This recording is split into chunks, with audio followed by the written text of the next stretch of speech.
And one supporter says Ronald Reagan would have liked the free phone program that this woman was so enthusiastic about during the election. So what do you think? Everybody in Cleveland, low minority, got Obamaphone. Keep Obama in president, you know. He gave us a phone.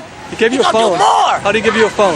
You sign up if you on food stamps, you on Social Security, you got low income, you disability. So the Federal Communications Commission is now strongly defending its $2.2 billion program that has become known as the Obamaphone program. Acting FCC Chair Mignon Clyburn firing back at conservatives, claiming that the Lifeline program is just a government handout and she claims that President Ronald Reagan would actually be proud of this subsidy. Listen. Now that I have Assurance, I can call her doctor.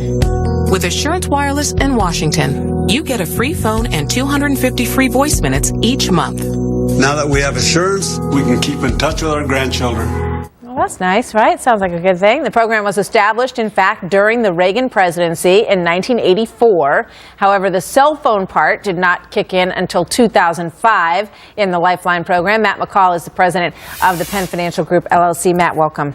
Good to have you here. Is this an Obamaphone that you have, or did you pay for yours? I pay about $200 a month for this big phone right here. So this is a program, it did start under the Reagan administration, 1985, for landline phones. And this is something that we all pay for. And we saw the tease before we went to the break of the woman so enthusiastic during the election about, how you can get a free phone, you can get a free phone. It costs taxpayers $2.2 billion, and they pay for it through their phone bill, right? Yeah, you probably don't even know this, but if you look at your phone bill, there's all those extra little charges. Your phone bill might be $99, but ends up being $170 by the time you pay it at the end of the month. It actually costs about $2.50 per household every month is what we're paying to subsidize, basically, the free phones for the woman who was on, in that commercial, and a woman that was, before this. And a tease, to me, when this program initially was started in 1985 by Ronald Reagan, it was for emergency purposes, for landlines. People who had no access to phones in case there was an emergency. That made sense to me.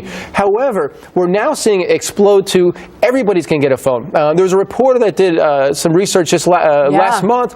She got 3 phones. Clearly, she's well above the poverty level, but she got 3 phones. She applied for 8 and got 3. There's all types of news stories out there. People, when you go pick up your welfare and sign up for welfare, there's people out there selling them in a black market because the abuse is just out of control when it comes to this program. And Claire McCaskill apparently got an offer that she could get a free phone if she wanted to. She is not below the poverty line. It appears to be a classic example of a place where spending could be cut. I think everybody wants programs to exist for the poorest of the poor. But it's obviously getting abused. And you look at the debate going on now in Washington and how, some don't even want to consider the possibility of spending cuts happening. This is a program that's prime, ready for cutting, but it may help some people at election time, right? The problem is it's tough to say. So there may be few people out that actually need a cell phone. They need a cell phone to call in case of 911. They're stuck at home. They really can't afford it. So it's the type of program where there's so much abuse that we're spending $2.2 billion a year on it, and that has gone up 250% since 2008. Keep in mind, Martha, since 2008, cell phone bills and actual cell phones have dropped in price. Yes. So that just shows how many more people are getting on this program and are abusing this program. So there may be a need for some people, but unfortunately, like any other entitlement program out there, it gets abused. And when has it become a right to have a cell phone? It's a privilege. I work my butt off to pay for this cell phone. It's not a right that you're born in this country and you should get a cell phone, in my mind. And it raises the question of people who are on the program.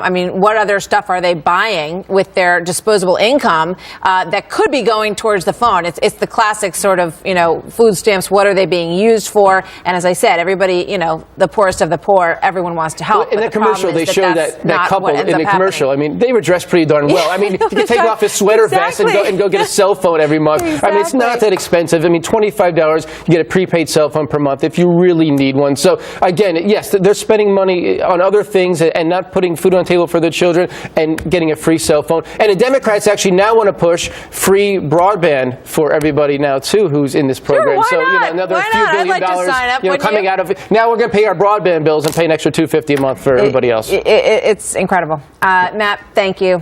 Something to think about, and folks in Washington, something that you might want to take the red pen to some extent, if possible. Matt, thanks. Thanks, Mark. Good to see you.